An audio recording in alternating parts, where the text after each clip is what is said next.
ముఖ్యమంత్రి చంద్రబాబు నాయుడు సంపద సృష్టిస్తానంటే చాలామంది కామెంట్లు చేశారు. పేటీఎం డాగ్స్ అయితే రెచ్చిపోయి సంపద సృష్టించి రాష్ట్ర ఆదాయం పెంచి సూపర్ 6 పథకాలు అమలు చేస్తామని చెప్పినప్పుడు చాలా పేటీఎం డాగ్స్ మురిగినాయి.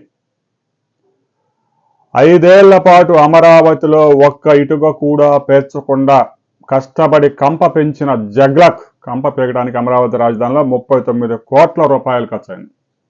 అయితే సహజంగా కంప పీకి అవతల పడేసి ఒక 20 రోజులు ఎండిపోయిన తర్వాత నిప్పేస్తూ ఉంటాం పొలాల్లో. జనం అలాగనే అమరావతిలో రాజధానిలో పీకేసిన కంప కూడా నిప్పేస్తారని అందరూ ఊహించారు. ముఖ్యమంత్రి చంద్రబాబు నాయుడు ముందు చూపు ఇక్కడే బయటపడింది. ఎవ్వరూ ఊహించిన విధంగా మద్రాసు నుంచి 9 భారీ యంత్రాలను తీసుకొచ్చి ఏదైతే ఈ సర్కారు తుమ్మందో ఈ తుమ్మ ఎండిపోయిన తర్వాత ఆ మిషన్లో వేసేసి దాన్ని పొడి చేశారు.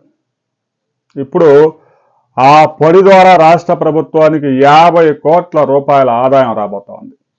సిమెంట్ ఫ్యాక్టరీల్లో, ఫార్మా కంపెనీల్లో ఎక్కడైతే ఫర్నేస్ ఉంటుందో అంటే మంట పెట్టడం ద్వారా పరిశ్రమలు ఇంధనాన్ని వాడుకుంటాయో ఆ పరిశ్రమలకి ఈ యొక్క అమరావతి రాజధానిలో కంపతో తయారు చేసిన ఈ బ్రిక్స్ ఏవైతే ఉన్నాయో వాటిని వేలం వేయబోతా ఉన్నారు. రాబోయే కొద్ది రోజుల్లో ఈ కంప పీకిన డబ్బులు ఏదైతే ఈ వేస్ట్ ద్వారానే రాబోతా ఉన్నాయి.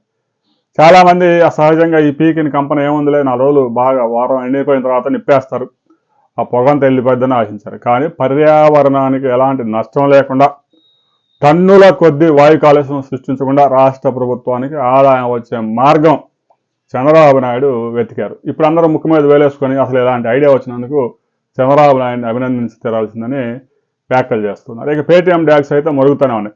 చంద్రబాబు నాయుడు ఈ కంపంతా పొడి చేసేందుకు మరో 200 కోట్లు ఖర్చు పెట్టబోతా ఉన్నాడు అని. 200 కోట్లు కాదు, 2-3 కోట్లలోనే మొత్తం పొడి చేయడానికి ఒక 9 యంత్రాలు దింపారు. వారం రోజుల్లోనే మొత్తం పిప్ అయిపోయింది. ఇక ఆ పొడిని వేలం వేస్తారు, కుప్పలు టన్నుల లెక్క.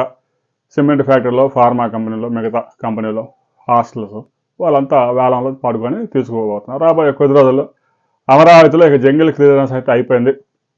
ప్రధాన రహదారులు కూడా కొన్ని రహదారులు నిర్మించారు.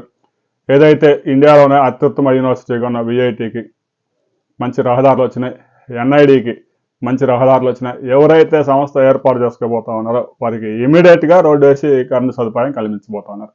రాబోయే కొద్ది రోజుల్లో అమరావతిలో ఒక యూనివర్సిటీ శంకుస్థాపన జరగబోతా ఉంది. అది ఎక్కడ రాబోతా ఉందనే వివరాలతో మరో వీడియోలు తెలుసుకున్నాం. వీడియో నచ్చి లైక్ చేయండి, షేర్ చేయండి, సబ్స్క్రైబ్ చేసుకోండి.